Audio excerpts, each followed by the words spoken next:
Word problem example number 3. 48 is 3 times the difference between Anna's age A and 16. Assume Anna is older than 16. What is Anna's age?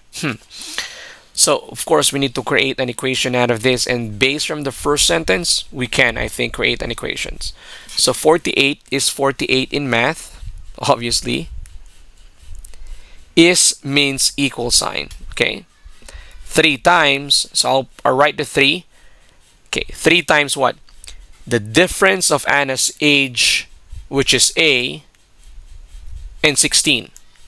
The difference, so mathematical equivalent of that is subtraction.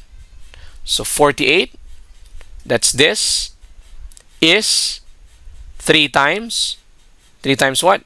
The difference of Anna's age and 16. So difference of Anna's age is A minus 16. 3 times of that, that's equal to 48. So what is the answer to the problem? Okay. So what I'm going to do here is I will divide both sides by 3 again, because I noticed that 48 is divisible by 3. 4 plus 8 is 12, and 12 is divisible by 3. There you go. 48 divided by 3 is obviously 16.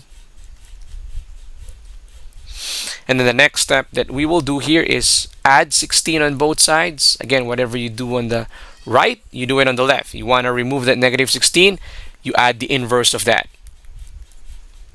So A, which is Anna's age, is equal to 32.